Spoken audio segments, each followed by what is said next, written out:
My wife is pregnant. We're expecting a baby, and we were basically locked down here in Mexico.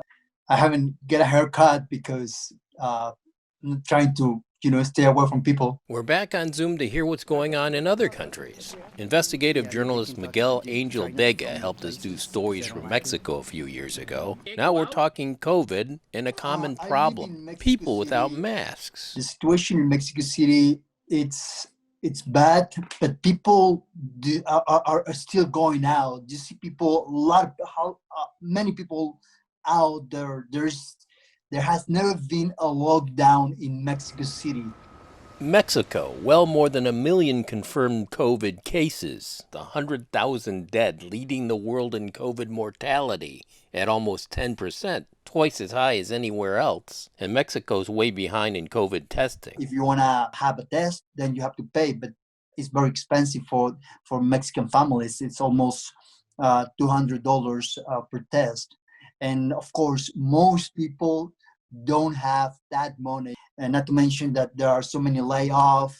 Many people, families have lost their jobs, so they have no money. So the situation is not good.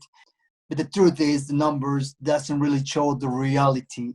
More people died, at least out there to say maybe 4 times the number they are saying. And I can tell you this because I've been working in Mexico City with different media outlets from all over, and we conducted many different investigations, and we spoke with people from funeral homes, hospitals, and doctors, nurses, paramedics, and they are saying, the numbers the Mexican government is giving doesn't really match what we are seeing. The hospitals are almost full. People are dying, and not to mention healthcare workers also are dying. 2 weeks ago in Windsor, we had 0 cases per day. Now we're up to 51 per day. Michael Poirier, among other things, a tech guy at a Windsor college, provides insight from across the river. Canada, 380,000 COVID cases, 12,000 dead. Michigan, more than 9,000. We actually have more confirmed cases, but then Canada has nearly 4 times as many people as we do. Do you feel comfortable going out these days? Yeah, because I do feel comfortable, because when I go out, I would say 99% of everybody I see is following the rules. And if they're not, they're usually not allowed into businesses here, right? So at the beginning of the pandemic, when it wasn't a law to wear a mask, you'd see people that would go into stores and just refuse to wear a mask, and there's nothing they could do. But now it's enforced by law. A law some Canadians are not happy with. You guys are the ones that are willing to stand. Chatham, Ontario. They call this a freedom rally. There's been a few. They are coming after us. Rally leaders face charges, and further east, Toronto now on lockdown. Sounds familiar. Restaurants, other businesses closed by law, although a Texas-style barbecue operator is taking a stand, as if following the lead of that mid-Michigan barber back in May. Will be opening for in-restaurant dining against provincial orders. Not like the barber, the barbecuer, unable to continue as hoped. I know our numbers are not great, but they're certainly better than the numbers in the United States, and I think that's the reason, is because Canadians are not as obsessed with freedom and rights. We're more obsessed with responsibility, I think. Not to say that we're better, but I just think that's the difference in our national character. Such a contrast with Mexico, where PBS NewsHour found a masked man helping his community during the pandemic, only he's from a drug cartel.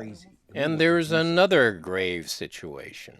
Well, in the news very recently, there was talk about running out of death certificates in Mexico. Yeah, also when we were doing this investigation, that was back in April, May, we heard cases in which families, because they want to have a funeral, they used to bribe doctors. So in the death certificate says it was something else, but not coronavirus. If the death certificate shows that the person died because of coronavirus, there is no funeral. They just take the body and cremate the body, and that was it. So that was the last thing that most families wanted. People still didn't believe coronavirus was real back then. Do they call it COVID-19 in Mexico? How do they refer to coronavirus there? But in Mexico, everyone call them coronavirus. Very few people call them COVID, but most people call them coronavirus. Sometimes they can make mockeries about the virus. Because like in Mexico, we have these traditional piñatas, and you see piñatas that call COVID. But you don't call it the China virus or the Chinese virus there, do you? No, we don't. We don't call them China virus now. Wuhan was catching on. President Trump was referring to COVID-19 as the China virus or the Kung flu. Is that something you hear from politicians in Canada? Kung flu. You know what? I don't know for sure if I've heard any Canadian politicians use it, but I've certainly heard people use it. Well, I guess maybe the politicians aren't so brazen in Canada. I couldn't even imagine a Canadian politician saying that. And maybe I'm just being naive. Maybe I'm being ignorant. Maybe they do say it. Well, earlier this month, when the election passed, what's the feeling there amongst Canadians in general? Does it break out the same way? A large percentage are disappointed and a large percentage are happy? Or I would say there was a tremendous sense of relief.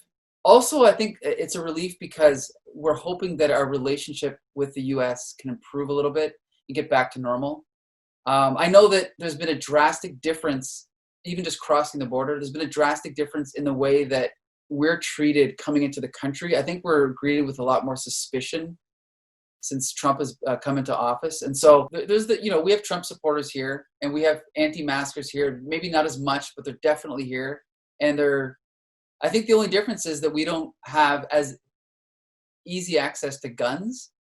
They tend to filter their way out of my life. So I don't see or hear those people as much as I used to. So, but I know that they're out there. They have to be. So